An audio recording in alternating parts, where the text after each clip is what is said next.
Assalamualaikum warahmatullahi wabarakatuh.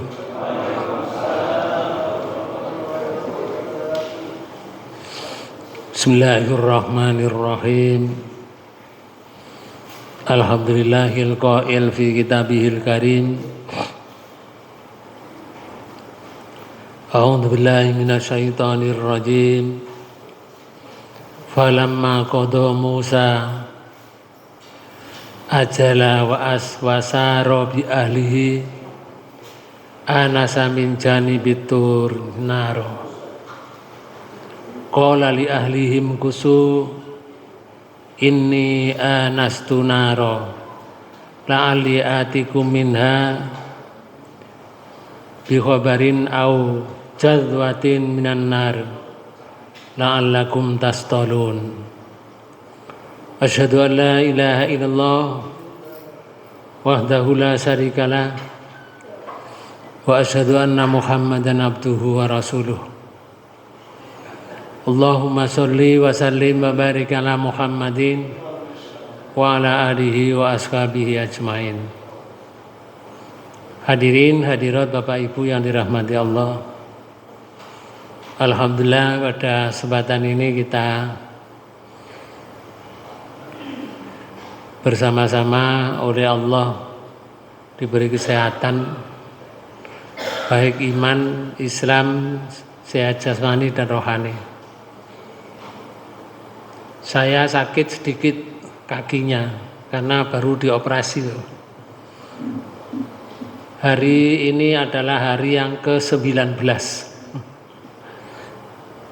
dari dioperasi itu.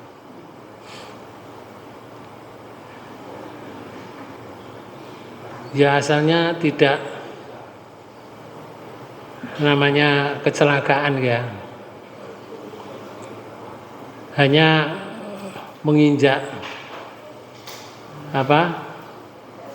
keset yang tebel-tebel itu, yang karet itu, yang kan ada itu yang tebel-tebel itu, turun dari atas ke bawah pas ngisi pengajian di Pacet, naik sakit. Ternyata melentes itu, kakinya melentes. Saya tidak rasakan, sudah sampai pulang. Besok hari Sabtu sudah panas badan saya. Sore dibawa oleh istri ke IGD, langsung suruh nginep. Oke, suruh nginep dan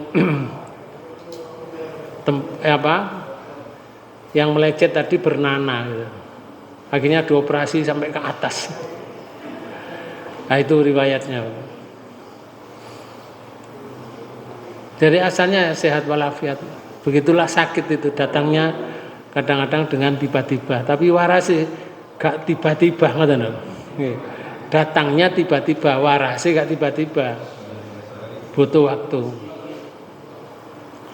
Bapak Ibu Saudara sekalian, kajian kita di surat 28 surat Qasas di ayat 29. Sebagaimana yang saya baca di awal tadi, ini adalah kisahnya Nabi Musa setelah keluar dari rumah mertuanya. Ada yang mengatakan mertuanya itu Nabi Syu'aib, tetapi ada yang mengatakan mertuanya itu bukan Nabi Syu'aib, tapi orang Madian. Karena menurut riwayat Nabi Syu'aib dengan Nabi Musa itu jaraknya jauh, Bapak. Ratusan tahun. Jadi gak mungkin Nabi Musa bersama dengan Nabi Syu'aib. Tapi ada pendapat yang mengatakan seperti itu. Boleh namanya pendapat. Yang penting kisahnya ini diceritakan oleh Allah kepada Rasulullah supaya kita tahu Rasulullah menceritakan kepada kita.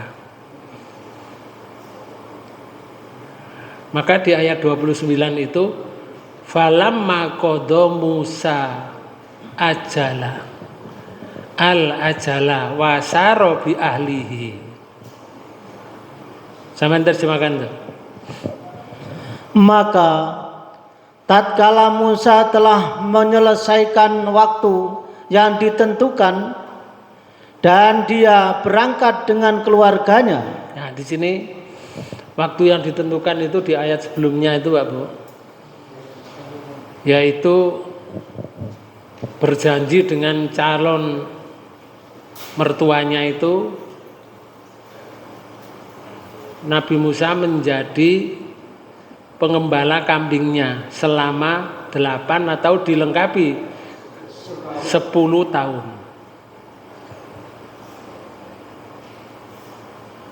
Setelah dibayar kali Nabi Musa selama 10 tahun, terus dinikahkan oleh mertuanya tadi, calon mertuanya. Nah, kalau sudah dinikahkan jadi mertua, bukan calon. Jadi mertua. Nah, setelah dinikahkan, terus Nabi Musa itu kan kepingin ketemu keluarganya, karena sudah lama meninggalkan daerah Mesir itu. Sudah lama, Bu, sampai ketemu orang tua tadi dengan anak perempuan itu aja sudah 10 tahun. Lama. Karena itu kepingin nyambangi lagi ke keluarganya. Maka pulanglah bersama dengan istrinya. Karena dulu tidak ada jalan tol, Pak Bu. Oke. Yang ada itu melangkai gunung. Jadi melangkah gunung, ke lembah, ke gunung, ke lembah, ke gunung gitu. Sampai ke daerah Mesir. Tapi di tengah-tengah itu terjadi malam yang sangat dingin dan hujan lagi itu menurut sejarah. Ibnu Katsir itu memberikan pernyataan seperti itu. Karena perjalanannya itu tidak sehari 2 hari, Pak Bu. Disangoni kali mertuane karo nggawa wedhus, nggawa kambing. Wis iki gon mule kon tak sangoni kambing iki. Gak disangoni dhuwit ya. Nah, Nabi Musa dengan kambing tadi ambil nggawa tongkat, Pak. Tongkat itu tujuannya kalau ada daun-daun itu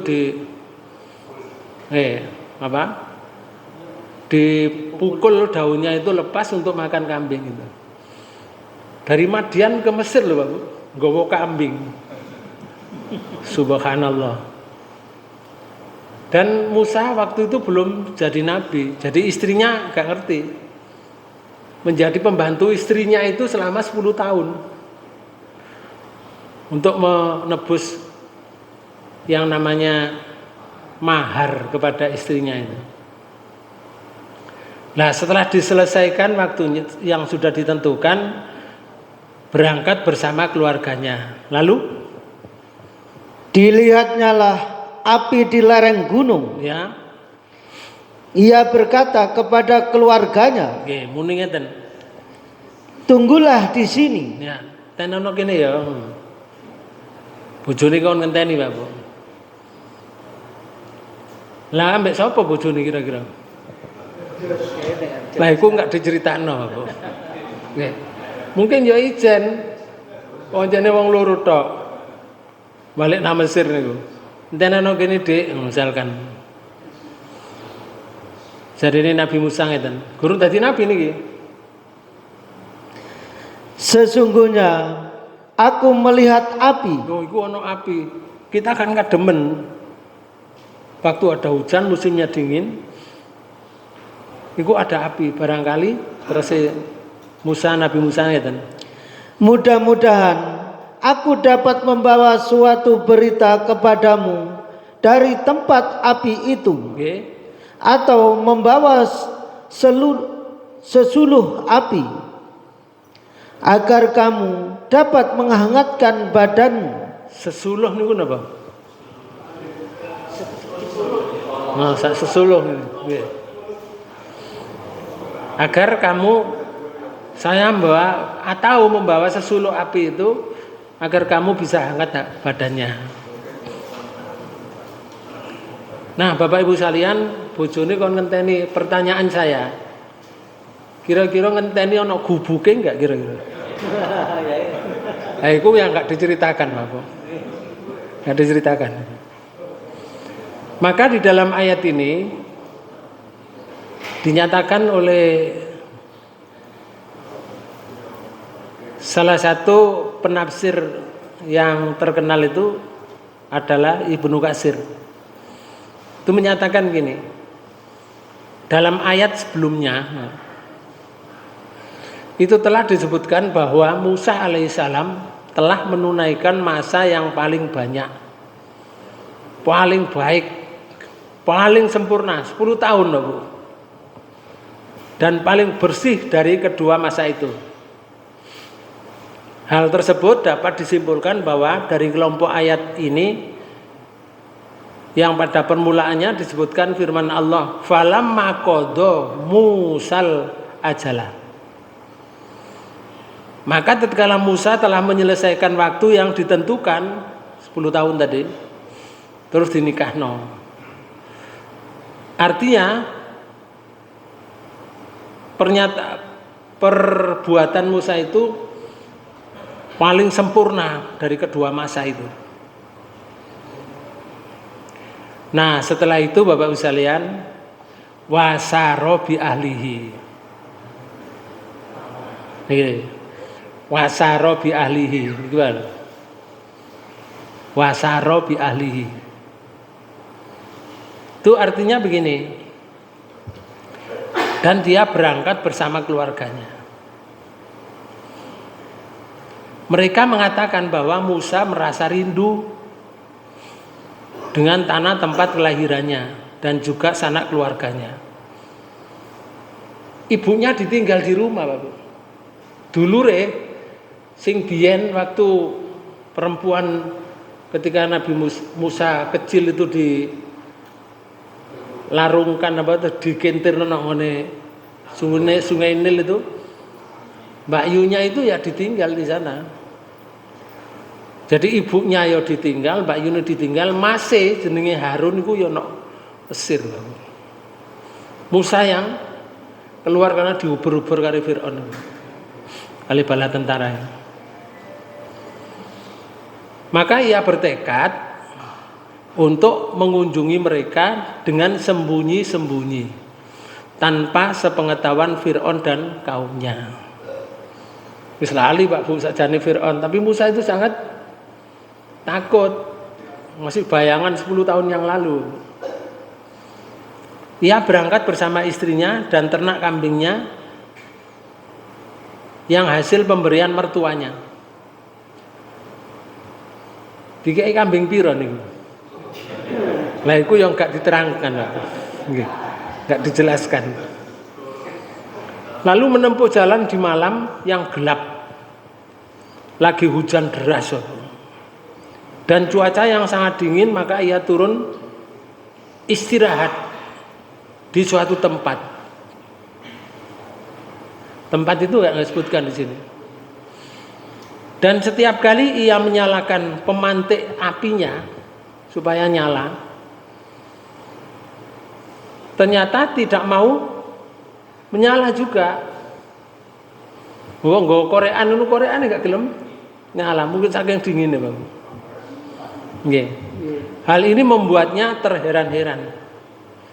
Ketika ia dalam keadaan demikian, disinilah Nabi Musa anasa min janibit turinaro. Dilihatnya lah api di lereng gunung. Nok lereng gunung ono api dari jauhan, Bang. Cuma api itu menurut beberapa penafsir itu menyatakan api itu menyala di pohon yang hijau. Dari pohon yang hijau ini menyala api, Bapak. Kelihatan dari jauh Akhirnya Nabi Musa melihat dengan terang, lah kukono api itu dari kejauhan. Qala li ahlihi, terus Nabi Musa gurung tadi Nabi Bapak, berkata kepada istrinya, Kusu ini anastu naro. Wahai istriku, tunggulah di sini ya. Sesungguhnya aku melihat api. Itu di situ ada api. Artinya aku berangkat menuju ke tempat api itu. Enten ono kene. Pada dalam keadaan gelap lho, Pak. Kan listrik kaya ana dalan-dalan iki mboten enten aku. Wong niku nek hutan. Hutan bukan air, bukan hutan kayu, Pak. Tapi hutan padang pasir. Nah, Bapak Ibu sekalian, tujuannya apa? La ali atikum minha bi khobarin au janwatin au jadwatin minan nari la'allakum tastolun. Di akhir ayat. Mudah-mudahan aku dapat membawa suatu berita dari api itu. Sudah ada perasaan Mbak Bu, Nabi Musa itu. Aku tenang apiku, barangkali aku dapat berita sesuatu dari api itu. Atau di sini au jadwati minan nar. Atau aku bisa membawa suatu sesuluh api. Nanti tak gawa dari sana sesuluh api tak gawa ini. Tujuannya apa? Supaya sesuluh api itu untuk menghangatkan istrinya bersama dengan dia. La'allakum tastolun, agar kamu dapat menghangatkan badan dengan api itu di malam hari, Bang. Maksudnya ayat ini untuk mendiang kamu agar jangan kedinginan. Gawe diang, Bang. Biasa biyen ku zamane cilikan kula niku wadem esuk ngono. Wah. Kelaras iku disumpet ngoten terus nek ngarepe api ngono jenenge api-api ngono. Mati kok geni-geni istilahnya api-api, mendiang, berdiang. Karena waktu itu cuacanya sangat dingin.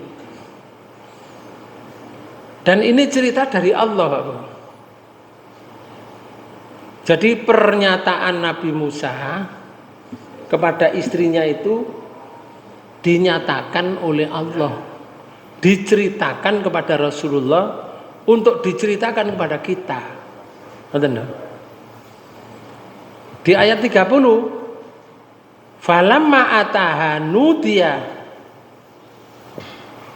min satil wadil aiman di sini. Ada wadi yang sebelah kanan. Amin, terjemahkan. Maka tatkala Musa sampai ke tempat api itu, diserulah dia dari arah pinggir lembah yang diberkahi dari sebatang pohon kayu, yaitu. Nah, di sini pernyataannya. Ayya Musa, inni anallah rabbul alamin. Ya Musa, sesungguhnya aku adalah Allah, Tuhan semesta alam. Nah, di sini Pak, Nabi Musa baru diangkat menjadi nabi, menjadi rasul. Bojone gak ngerti, bojone lek jangi jadi nabi. Padahal jadi pembantunya bojone niku selama 10 tahun, Pak. Lek basahe wong no sawah niku jenenge morang, Bu. Ya, morang. Istilahnya morang selama 10 tahun. Supaya bisa mendapat dihadiahi anak yang namanya anak tadi dari orang tua yang di Madian tadi. Nah, Bapak Ibu sekalian, kalau di surat Toha itu disebutkan begini. Di surat 20 Allah menyatakan begini. Idro'ana rom faqala li ahlim kusu, sama ya. Ini ayat 10, Pak. Inni anasunaro la ali atikum minha biqabasin au ajitu alan nari huda. Niki. Ketika ia melihat api. Nah, iki mang ceritane surat Qasas. Sekarang di surat Toha.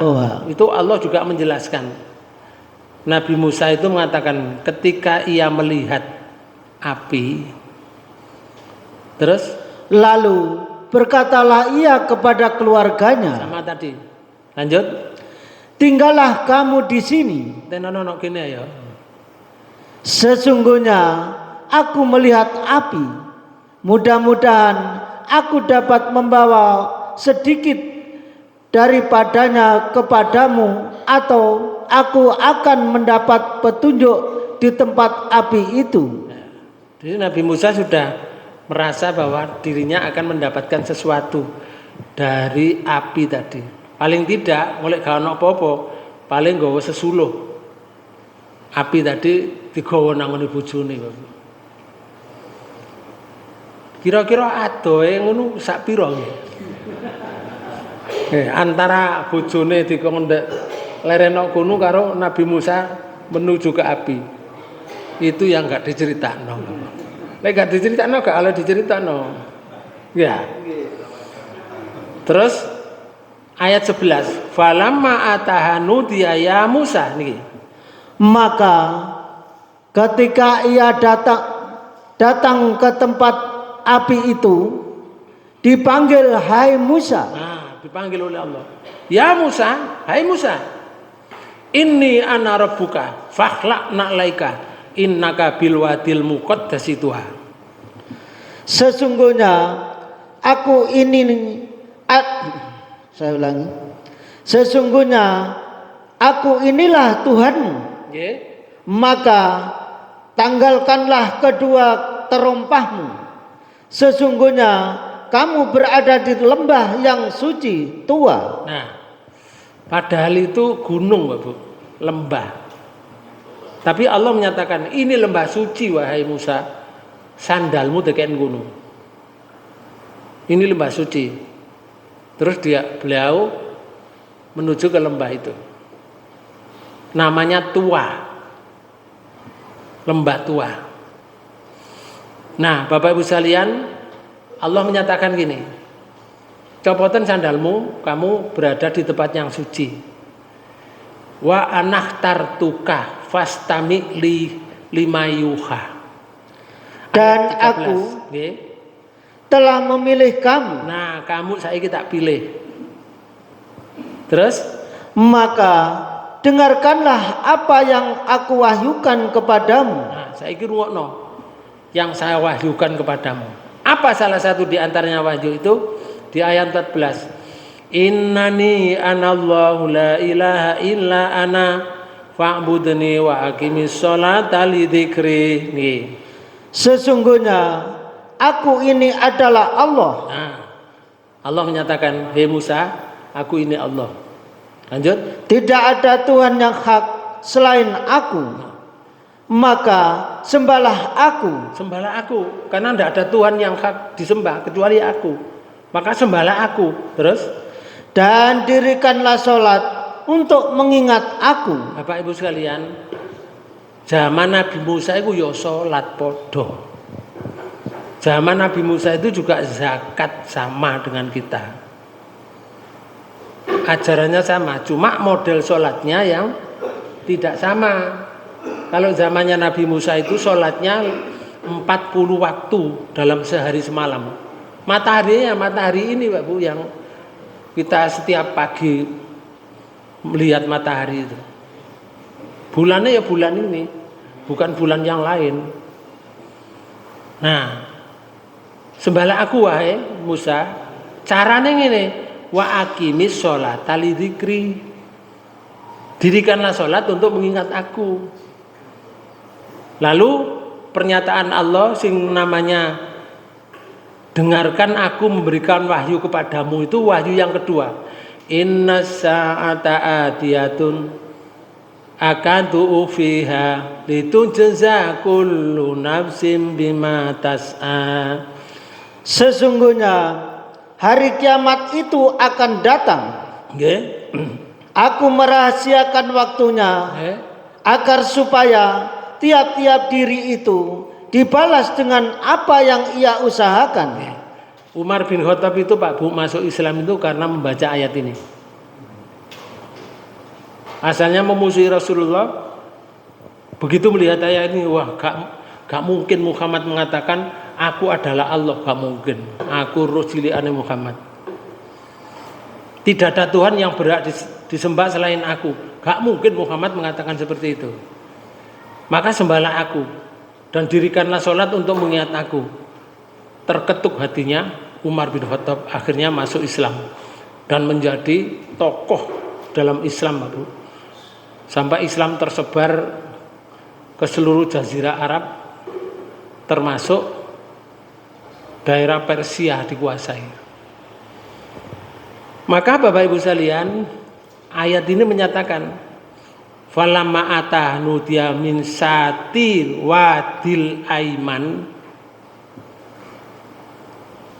maka tatkala Musa sampai ke tempat api itu, diserulah dia dari arah pinggir lembah sebelah kanannya. Dari lembah sebelah kanannya, artinya dari pinggir lembah yang ada di sebelah bukit itu, yang berada di sebelah kanannya dari arah barat. Jadi kalau Nabi Musa itu misalkan, kalau dari arah barat itu kan ngadep nanti kira-kira, ngadep ngidul ya, ngadep ngidul sebelah kanannya kan dari arah barat. Nah itu ayat itu menyatakan seperti itu. Makanya di ayat yang lain, sebagaimana di surat 28 ayat 44 itu Allah menyatakan ini, wa ma kunta bijanibil gharbiyin id qadaina ila musal amroh. Nih saya terjemahkan. Dan tidaklah kamu Muhammad berada di sisi yang sebelah barat ketika kami menyampaikan perintah kepada Musa. Kamu belum ada ya Rasul. Itu Allah menyatakan, ya Rasul, ini saya wahyukan kepadamu ya. Kamu waktu itu belum ada, gak ngerti kamu. Sebelah barat yang saya menyampaikan itu, wahyu kepada Musa itu, kamu belum tahu. Hal ini menunjukkan kepada kita bahwa Nabi Musa itu menuju ke arah tempat api itu yang mengarah ke kiblat. Jadi ke kanan ini, apa? Ngadep ngidul ke arah ke kiblat. Sedangkan bukit yang ada di barat itu di sebelah kanannya, ia menjumpai api itu menyala besar, Pak. Menyala besar karena api itu dilihat di pohon, Pak. Ia menjumpai api itu menyala besar pada sebuah pohon hijau di lereng bukit itu, yang bersebelahan dengan lembah itu. Jadi kalau yang satu itu lembahnya sebelah sana, yang satu ada lembah sana. Bojone dekek kono, dia lari menuju kepada api tadi. Lalu Musa berdiri tertegun, Pak Bu, melihat api. Kok ono api koyo ngene modele. Nggih. Keheranan menyaksikan pemandangan tersebut, Pak. Loh, api ku biasanya kan nyalanya di bawah, Pak. Tapi ki api kok nongone pepohonan yang hijau gitu loh. Nah, makanya di situ berbeda dengan api-api yang biasanya kita lihat api itu. Jadi ternyata Nabi Musa di malam hari itu Allah menyatakan ini tadi min satil wadil aiman fil bu'atil mubarakatin minas sajarah. Dari arah pinggir lembah sebelah kanannya yang diberkati dari sebatang pohon kayu. Maka Bapak-Ibu sekalian, mufasir itu menyatakan begini. Yang namanya satu Muhammad ibnu Ishaq gitu ya. Itu telah meriwayatkan dari salah seorang yang tidak diragukan lagi, dari Wahab ibnu Munabih, yang mengatakan bahwa pohon tersebut adalah namanya pohon alik. Namanya pohon alik menurut Muhammad ibnu Ishaq. Sebagian ahli kitab mengatakan bahwa pohon itu namanya pohon ausat. Pohon ausat. Qatadah dalam tafsirnya itu mengatakan begini, pohon itu namanya pohon ausat yang seperti ini. Kenapa? Dan tongkat Musa itu terbuat dari kayu pohon ausat. Ngoten. Alasannya, Pak. Tongkat Nabi Musa itu dibuat dari pohon jenenge pohon ausat. Ya kita nggak kenal, Pak Bu, ini nama pohon di sana ditual. Lalu di akhir ayat itu disebutkan begini, Nabi Musa dipanggil, ayya Musa, wahai Musa, ini anallah rabbul alamin. Wahai Musa, sungguhnya aku ini adalah Tuhanmu, Tuhan semesta alam. Maksudnya begini, Bapak, yang sedang bicara dengan kamu ini wahai Musa adalah Tuhan semesta alam yang maha berbuat terhadap apa yang dikehendakinya. Tiada Tuhan dan tiada Rob selain Dia, yang maha tinggi lagi maha suci dari kemiripan makhluk semuanya yang diciptakan. Dalam zat, sifat dan perbuatannya adalah maha suci, yaitu Allah Rabbul Alamin. Nah, mulailah Nabi Musa hari itu, Pak Bu, punya SK. Punya SK menjadi nabi, menjadi rasul. Cuma belum dikai lek jenenge zaman biyen niku SK itu namanya beselit, Pak. Nggih, namanya beselit. Cuma gurung dikai tugas kali Allah. Sampai dikai SK tok, kalau kamu sekarang saya angkat menjadi nabi, menjadi rasul dengan diucapkan tadi. Maka di surat 28 di ayat 31 sampai terjemahkan. Dan lemparkanlah tongkatmu, maka tatkala tongkat itu menjadi ular dan Musa melihatnya bergerak-gerak seolah-olah dia seekor ular yang gesit. Larilah dia berbalik ke belakang tanpa menoleh. Kemudian Musa diseru, hai Musa, datanglah kepadaku dan janganlah kamu takut. Sesungguhnya kamu termasuk orang-orang yang aman. Nah, di sini Pak. Ini baru diberi kekuatan Nabi Musa. Maka Bapak Ibu sekalian, di ayat ini disebutkan lemparkanlah tongkatmu. Kalau di surat Toha tadi ditanyakan oleh Allah, Bapak. Ya. Niki lah ayat 17. Wa matil ka biyaminika ya Musa. Niki lah. Apakah itu yang di tangan kananmu, hai Musa? Musa, no tangan kananmu kok cekel iku apa? Ya Allah Maha tahu sebetulnya, Pak Bu. Tapi bertanya kepada Musa. Nabi Musa menjawabnya tenang, Bu. Nih. Berkata Musa, ini adalah tongkatku. Aku bertelekan padanya. Terus? Dan aku pukul daun dengannya untuk kambingku. Loh, nih lah.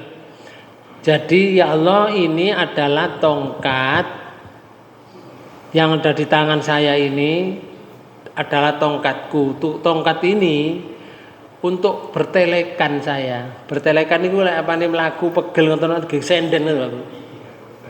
Nggih. Nggih. Niku jenenge pertelekan. Gesenden. Dan aku pukul daun itu ya Allah. Kalau daunnya puklek gitu ya, lepas dengan batangnya, dengan itu kambing saya beri makan. Ini tongkat. Dan yang ketiga, ya Allah, tongkat saya itu untuk keperluan yang lain padanya. Ada penafsir itu menyatakan untuk yang lain itu misalkan ono wong berbuat jahat itu ditotok ambek tongkat itu. Ngoten lho. Itu pernyataan Nabi Musa ketika ditanya oleh Allah. Sebetulnya Allah Maha tahu, Pak Bu. Lalu di ayat 19 itu menyatakan qala alqiha ya Musa. Allah berfirman, lemparkanlah ia, hai Musa. Musa, lemparkan tongkatmu itu. Makanya di sini disebutkan wa an alqi asoka. Dan lemparkanlah tongkatmu yang ada di tanganmu itu. Di sini kalau sudah dilempar, Pak Bu, rupanya tongkat itu menjadi ular yang gesit. Menjadi ular. Yang menjadikan Allah, bukan Nabi Musa, Pak Bu. Jadi Nabi Musa kaget, contohnya ya.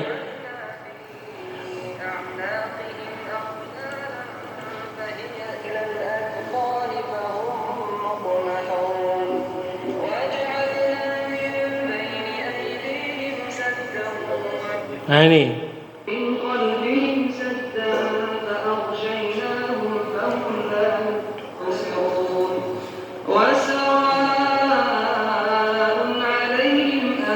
Ini ketika menghadapi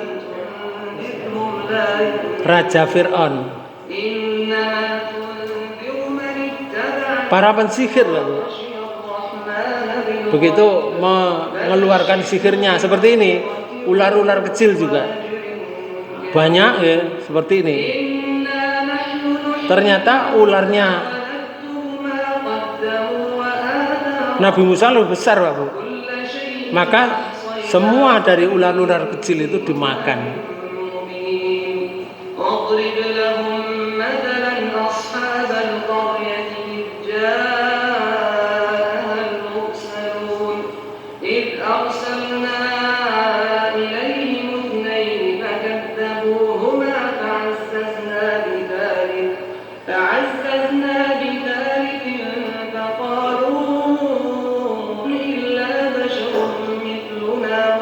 Entek, Pak Bu. Sihir emang dari Fir'aun itu ketika dikeluarkan menandingi Musa, habis, Pak Bu. Makanya orang-orang yang ahli sihir tadi melihat keadaan Musa itu bukan sembarangan. Ini benar-benar dari Allah. Sujud akhirnya, Pak Bu. Mereka berbondong-bondong masuk Islam, mengakui bahwa Musa adalah Rasul Allah. Amantu bi Rabbi Musa wa Harun, dan aku beriman kepada Tuhan Musa dan Tuhan Harun, ya Allah Subhanahu wa taala. Itulah sampai mereka itu dikejar, lari sampai ke pinggir laut yang namanya Laut Merah itu. Disitulah Fir'aun ditenggelamkan oleh Allah. Di ayat lain di surat 20 tadi, di ayat 20 dan 21 Allah menyatakan begini. Di ayat 20 lalu dilemparkanlah tongkat itu, maka tiba-tiba ia menjadi seekor ular yang merayap dengan cepat. Jadi ya takut ya Musa. Mengasali tongkat dicekel jadi ular besar dan gesit. Akhirnya gak iso ningali. Nabi Musa akhirnya melengos sedikit membelakangi. Lalu Allah berfirman begini di ayat 21. Allah berfirman, Qul qala khudha wala takhaf sanu iduha siratahal ula. Peganglah ia Ya, dan jangan takut. kamu jangan takut, pegang dia. Ular itu pegangan. Kamu jangan takut. Lalu Kami akan mengembalikannya kepada keadaannya semula. nah, tadi tongkat mana ya, Pak? Makanya di ayat ini tadi falamaraha tahtazu ka'annaha jan. Di surat 31 tadi, maka tatkala tongkat itu menjadi ular dan Musa melihatnya bergerak-gerak seolah dia seekor ular yang sangat gesit. Lalu Nabi Musa apa? Membelakangi, Bapak. Walam mudbira walam yuakib. Larilah ia berbalik ke belakang tanpa menoleh. Saking wedine karo ular tadi. Bapak Ibu Saudara sekalian, maka di akhir ayat itu disebutkan Allah menyatakan, ya Musa, aqbil wala takhaf innaka minal aminin. Hai Musa, datanglah kepadaku. Ojo mlayu rono kon bali ora ning mana. Janganlah kamu takut Musa. Sesungguhnya kamu termasuk orang yang aman, enggak apa-apa. Nah Musa sendiri loh takut Pak Bu, apalagi Fir'aun dan bala tentaranya. Akhirnya Nabi Musa kembali ke tempat itu, kemudian diambil ular itu. Ini mukjizat yang pertama kali diberikan. Lalu di ayat 32 di surat Qasas, sama yang terjemahkan tuh. Masukkanlah tangan ke leher bajumu. Nescaya ia keluar putih tidak bercacat, bukan karena penyakit. Nah, ada yang menyatakan masukkanlah tanganmu di Galekmu. niki napa jenenge? Ketiak. Kerah. Oh, kerah. Nggih, kerah itu Pak Bu, mungkin kalau pakaiannya orang dahulu itu begini Pak. Kerahnya sampai ke dadanya. Sehingga dimasukkan ke kerah begini sampai ke keleke. Nggih, ketiak. Di ayat lain disebutkan ketiak, Pak. Kalau ini disebutkan ngeten. Masukkanlah tanganmu ke leher bajumu. Nggih, leher baju lah niki to. Nggih. Kerane. Lek kerahe sakmene, Pak Bu. Lek dimasukkan ke leher baju kan sampai ke sini ke Galek. nggih. Ke ketiak. Makanya di surat Toha itu disebutkan begini. Niki loh di ayat 22. Wadmum yadaka ila janahika takhruj baidoa min ghairi su'in ayatan ukhra. Niki. Dan kepitkanlah tanganmu. Loh, kempitkanlah. Napa dikempit nggih? Nggih. Nah, terus Ke ketiakmu. ke ketiakmu. Berarti nak ketiak ini. Kempiten nang ketiakmu, apa tanganmu kempiten nang ketiak. Terus Nescaya ia keluar menjadi putih cemerlang. oh, baru ditokno ngene jadi putih Pak, koyok matahari. Cuma itu bukan penyakit. Allah menyatakan begini. Tanpa cacat. Nggak ada cacat. Sebagai mukjizat yang lain pula. Nah, jadi yang pertama diberi mukjizat tongkat menjadi ular, yang kedua diberi mukjizat tangan diletakkan ngene Galek. kelek Pak Bu. Kayak didepno ngene, didepno nang orang. Orangnya tidak bisa melihat tuh. Karena seperti matahari. Nah, lek awake dhewe sing mlebokno nang kelek ngene Pak Bu. Terus didepno nang wong iso pingsan barang kancane. Nggih. Nggih. Nabi Musa mboten, itu menjadi napa? Menjadi mukjizat yang diberikan oleh Allah. Lalu ada tugas. Setelah itu Musa wis kalau setelah Marisa beri tugas itu saiki idhab ila Fir'aun. Innahu tagha. Saiki kamu pergilah ke Fir'aun. Sesungguhnya Fir'aun itu tagha, telah melampaui batas. Berarti Nabi Musa kemana ini? Mesir. Ke Mesir. ke Mesir. Bojone ditinggalan. Ya, Bojone mboten ditinggal, Pak Bu. Ya balik nangone bojone, setelah itu pulang ke Mesir. Lalu bagaimana Nabi Musa itu untuk menghadapi Fir'aun? Bapak Ibu sekalian, Nabi Musa tidak mengatakan iya, ya Allah, tidak begitu. Karena Fir'aun itu penguasa tangan besi, Pak Bu. Takut Nabi Musa. Lalu bagaimana Nabi Musa sikapnya, segala sikapnya untuk menghadapi perintah Allah tadi? Tidak bisa saya ceritakan hari ini, Pak Bu. Itu panjang sekali. Insya Allah bertemu pada waktu dan gelombang yang sama. Oke. Demikian yang bisa saya sampaikan. Mudah-mudahan pertemuan ini menambah ilmu kita sehingga kita semakin beriman kepada Allah dan menjadi orang husnul khatimah. Demikian yang bisa saya sampaikan, lebih kurangnya mohon maaf. Wassalamualaikum warahmatullahi wabarakatuh. Assalamualaikum